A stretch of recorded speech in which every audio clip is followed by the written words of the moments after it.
ನಮಸ್ಕಾರ, ನಾನು ಡಿ.ಎಂ. ಗೌಡ. ನಿನ್ನೆ ಶಿವಮೊಗ್ಗ ಲೋಕಸಭಾ ಕ್ಷೇತ್ರದಿಂದ ಮಾಜಿ ಸಿಎಂ ಎಸ್ ಬಂಗಾರಪ್ಪನವರ ಪುತ್ರಿ ಗೀತಾ ಶಿವರಾಜ್ ಕುಮಾರ್ಗೆ ಕಾಂಗ್ರೆಸ್ ಟಿಕೆಟ್ ನೀಡಿದೆ.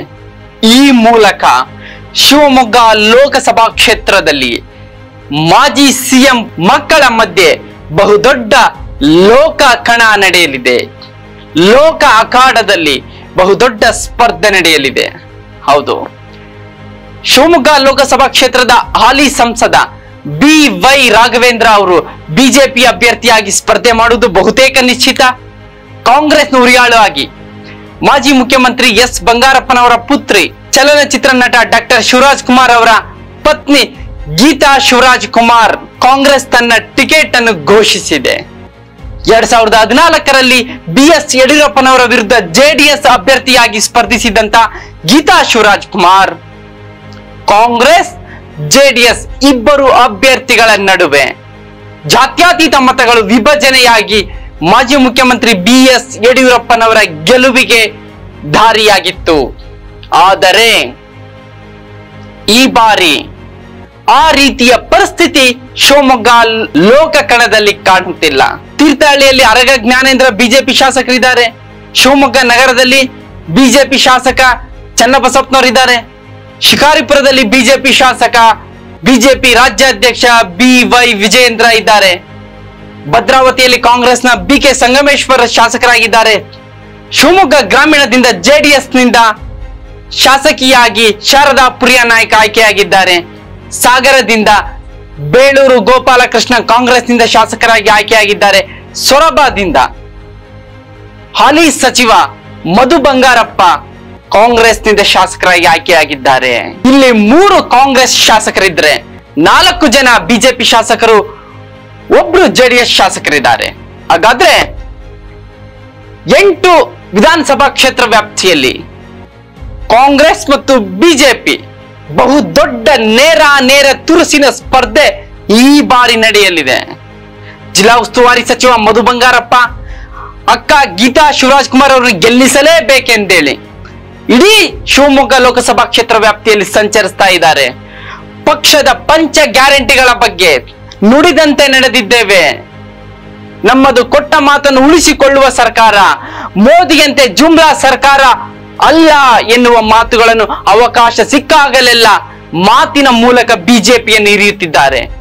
ಒಂದು ಕಡೆ ಅಭಿವೃದ್ಧಿ ವಿಚಾರದಲ್ಲಿ ಕೇಂದ್ರದ ಯೋಜನೆಗಳನ್ನು ಮತ್ತು ರಾಜ್ಯದ ಕೆಲವು ಯೋಜನೆಗಳನ್ನು ಸಮರ್ಥವಾಗಿ ನಿಭಾಯಿಸಿರುವ ಹಾಲಿ ಸಂಸದ ಬಿ.ವೈ. ರಾಘವೇಂದ್ರ ಅವರಿಗೆ ಗೀತಾ ಶಿವರಾಜ್ ಕುಮಾರ್ ರಾಜಕೀಯ ಕುಟುಂಬದ ಹಿನ್ನೆಲೆಯೂ ಇದೆ, ಸಿನಿಮಾ ರಂಗದ ಹಿನ್ನೆಲೆಯೂ ಇದೆ ಮತ್ತು ಹಾಲಿ ಕಾಂಗ್ರೆಸ್ ಸರ್ಕಾರ ಇರುವುದರಿಂದ ಗ್ಯಾರಂಟಿಗಳ ಅಲೆಯಲ್ಲಿ, ಶಿವರಾಜ್ ಕುಮಾರ್ ಅವರ ಪ್ರಚಾರದ ಅಲೆಯಲ್ಲಿ, ಜಿಲ್ಲಾ ಉಸ್ತುವಾರಿ ಸಚಿವ ಮಧು ಬಂಗಾರಪ್ಪನವರ ಅಲೆಯಲ್ಲಿ, ಇದೆಲ್ಲದರ ಹೊರಗೆ ಅಲೆಯಲ್ಲಿ ಶಿವಮೊಗ್ಗ ಲೋಕ ಕಣದಲ್ಲಿ ಗೆದ್ದು ಬೀಗುತ್ತಾರ ಗೀತಾ ಶಿವರಾಜ್ ಕುಮಾರ್ ಅನ್ನುವ ಪ್ರಶ್ನೆಯ ನಡುವೆ 1999, 2004 ಮತ್ತು 2005ರ ಉಪಚುನಾವಣೆಯಲ್ಲಿ ಸಾರೇಕೊಪ್ಪ ಬಂಗಾರಪ್ಪನವರು ಹಿಂದುಳಿದ ವರ್ಗಗಳ ಅಸಲಿ ಚಾಂಪಿಯನ್, ಶಿವಮೊಗ್ಗ ರಾಜಕಾರಣದಲ್ಲಿ ತಮ್ಮದೇ ಆದಂತಹ ಗರಿಮೆ ಚಾಪು ಮೂಡಿಸಿದಂತ ವ್ಯಕ್ತಿತ್ವ. ಅವರ ರಾಜಕೀಯ ಅಂತ್ಯಕಾಲದಲ್ಲಿ ಚುನಾವಣೆಗಳನ್ನ ಸೋತರು. ಅವರ ಪಕ್ಷ ಬದಲಾವಣೆ ಶಿವಮೊಗ್ಗದಲ್ಲಿ ಜನಕ್ಕೆ ಅದು ಹಿಡಿಸದೆ ಅವರು ಸೋತರು ಅಂತೇಳಿ ಬಹಳಷ್ಟು ಜನ ವಿಶ್ಲೇಷಣೆ ಮಾಡ್ತಾರೆ. ಆದರೆ ಬಂಗಾರಪ್ಪನವರ ಬಂಗಾರದಂತಹ ವ್ಯಕ್ತಿತ್ವ ಶೋಷಿತ ದಲಿತ ಹಿಂದುಳಿದ ವರ್ಗಗಳಿಗೆ ಅವರ ಅಧಿಕಾರದ ಅವಧಿಯಲ್ಲಿ ಮಾಡಿದಂತಹ ಕೆಲಸಗಳನ್ನು ಕಾವೇರಿ ವಿಚಾರದಲ್ಲಿ ಸುಪ್ರೀಂ ಕೋರ್ಟ್ಗೆ ಸೆಡ್ಡು ಹೊಡೆದು ಸುಗ್ರೀವಾಜ್ಞೆಯನ್ನು ತಂದು ತಮಿಳುನಾಡಿಗೆ ನೀರು ಬಿಡದಂತಹ ಧೀರ ಕನ್ನಡಿಗ, ಸಮಾಜವಾದದ ಹಿನ್ನೆಲೆಯಲ್ಲಿ ರಾಮ ಮನೋಹರ ಲೋಹಿಯಾ ಆದಿಯಾಗಿ ಬಗರುಕುಂ ಶರಾವತಿ ಹಿನ್ನೀರು ಪ್ರದೇಶದ ಭೂ ಸಂತ್ರಸ್ತರ ಪರವಾಗಿ ಕಾಗೋಡು ಹೋರಾಟದಲ್ಲಿಯೂ ಪಾಲ್ಗೊಂಡು ನಾನು ಜನಪರ, ರೈತ ಪರ, ಸಮಾಜವಾದದ ಹಿನ್ನೆಲೆಯಲ್ಲಿ ರಾಜಕಾರಣ ಮಾಡಿದ್ದೇನೆ ಎಂದು ತಮ್ಮ ರಾಜಕೀಯದುದ್ದಕ್ಕೂ ಕೂಡ ಜನರ ನೋವಿಗೆ ಸ್ಪಂದಿಸಿದಂತ ಬಂಗಾರಪ್ಪನವರ ಅನುಯಾಯಿಗಳು, ಬಂಗಾರಪ್ಪನವರ ಅಭಿಮಾನಿಗಳು ಮತ್ತು ಶಿವಮೊಗ್ಗ ಜಿಲ್ಲಾ ಲೋಕಸಭಾ ಕ್ಷೇತ್ರ ಕಾಂಗ್ರೆಸ್ನ ಗ್ಯಾರಂಟಿ ಯೋಜನೆಗಳು, ಮಧು ಬಂಗಾರಪ್ಪನವರ ಒಂದು ಜಿಲ್ಲಾ ಉಸ್ತುವಾರಿಯ ಕ್ಷೇತ್ರ ಆಗಿರೋದು, ಸಿದ್ದರಾಮಯ್ಯನವರು DK ಶಿವಕುಮಾರ್ ಅವರ ಅಹಿಂದ ಮತ್ತು ಒಕ್ಕಲಿಗ ನಾಮಬಲ, ಹೀಡಿಗ ನಾಮಬಲ, ಇವು ಎಲ್ಲವೂ ಕೂಡ ಶಿವಮೊಗ್ಗ ಲೋಕ ಕಣದಲ್ಲಿ ಹೇಗಾದ್ರೂ ಮಾಡಿ BY ರಾಘವೇಂದ್ರ ಅವ್ರನ್ನ ಸೋಲಿಸಲೇಬೇಕು ಎಂದೇಳಿ ಪ್ರಬಲ ಅಭ್ಯರ್ಥಿ ಗೀತಾ ಶಿವರಾಜ್ ಕುಮಾರ್ ಅವ್ರನ್ನ ಕಾಂಗ್ರೆಸ್ ಹೈಕಮಾಂಡ್ ಸ್ಪರ್ಧಾಳುವನ್ನಾಗಿ ಶಿವಮೊಗ್ಗ ಲೋಕ ಕಣದಲ್ಲಿ ಇರಿಸಿದೆ. ಹಾಗಾದ್ರೆ ಈ ಬಾರಿ BS ಯಡಿಯೂರಪ್ಪ ವರ್ಸಸ್ ಸಾರೇಕೊಪ್ಪ ಬಂಗಾರಪ್ಪ ಆಗುತ್ತಾ? ಬಂಗಾರಪ್ಪನವ್ರು ನಮ್ ಜೊತೆ ಇಲ್ಲ, ಆದ್ರೆ ಅವರ ಸಿದ್ಧಾಂತ, ಅವರ ಸಮಾಜವಾದದ ಹಿನ್ನೆಲೆ, ಅವರ ಚಳುವಳಿಯುತ ರಾಜಕಾರಣ, ಅವರ ಅನುಯಾಯಿಗಳು, ಅವರ ಬದ್ಧತೆ ಈಗಲೂ ಕೂಡ ಶಿವಮೊಗ್ಗ ರಾಜಕಾರಣದ ಕಣದಲ್ಲಿಯೂ ಕೂಡ ಹರಿದಾಡ್ತಾ ಇದೆ. 2009, 2014, 2018ರ ಉಪಚುನಾವಣೆ, 2019ರ ಚುನಾವಣೆಯಲ್ಲಿ ಒಟ್ಟು 4 ಬಾರಿ ಗೆದ್ದಂತ BY ರಾಘವೇಂದ್ರ ಅವರಿಗೆ ಹಿಂದೆ ಹಿಂದುಳಿದ ವರ್ಗದ ಒಬ್ಬ ದೊಡ್ಡ ನಾಯಕ, ಶಿವಮೊಗ್ಗದ ಮಾಜಿ ಶಾಸಕ, ಮಾಜಿ ಉಪಮುಖ್ಯಮಂತ್ರಿ KS ಈಶ್ವರಪ್ಪನವರ ನಾಮಬಲವೂ ಇತ್ತು. ಈ ಬಾರಿ ಶಿವಮೊಗ್ಗದಲ್ಲಿ ಒಬ್ಬ ಈಡಿಗ ಶಾಸಕರು ಕೂಡ ಆಯ್ಕೆಯಾಗಿಲ್ಲ. ಹಿಂದುಳಿದ ವರ್ಗದಲ್ಲೇ ಬರುವ ಕುರುಬ ಸಮುದಾಯದ KS ಈಶ್ವರಪ್ಪನವರು ಕೂಡ ಶಿವಮೊಗ್ಗ ನಗರದಲ್ಲಿ ಗೆಲ್ತಾ ಇದ್ರು. ಈ ಬಾರಿ ಅವ್ರಿಗೂ ಕೂಡ ಟಿಕೆಟ್ ನಿರಾಕರಿಸಲಾಯಿತು. ಆ ಅಸಹನೆ ಶಿವಮೊಗ್ಗ ಲೋಕಸಭಾ ಕ್ಷೇತ್ರ ವ್ಯಾಪ್ತಿಯ ಸುಮಾರು 1.5 ಲಕ್ಷ ಕುರುಬ ಸಮುದಾಯದ ಮತಗಳು ಯಾವ ರೀತಿ ಹೆಜ್ಜೆಯನ್ನು ನೀಡುತ್ತೆ? ಯಾಕಂದ್ರೆ KS ಈಶ್ವರಪ್ಪನವರು ಹಾವೇರಿ ಲೋಕಸಭಾ ಕ್ಷೇತ್ರದ ಟಿಕೆಟ್ ಅನ್ನು ತಮ್ಮ ಪುತ್ರನಿಗಾಗಿ ಬಯಸುತ್ತಿದ್ದಾರೆ.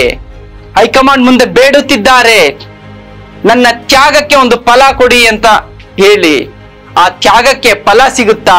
ಇಲ್ಲವೇ ಹಿಂದುಳಿದ ವರ್ಗಗಳ ಬಹುದೊಡ್ಡ ವಿರೋಧವನ್ನು ಭಾರತೀಯ ಜನತಾ ಪಕ್ಷ ಕಟ್ಟಿಕೊಳ್ಳುವುದರ ಜೊತೆಗೆ ಶಿವಮೊಗ್ಗ ಜಿಲ್ಲಾ ರಾಜಕಾರಣದಲ್ಲಿದ್ದಂತಹ ಜಾತಿ ಸಮೀಕರಣ ಇದು BY ರಾಘವೇಂದ್ರ ಅವರಿಗೆ 4 ಚುನಾವಣೆಯಲ್ಲಿ ಸಹಾಯ ಮಾಡಿತ್ತು.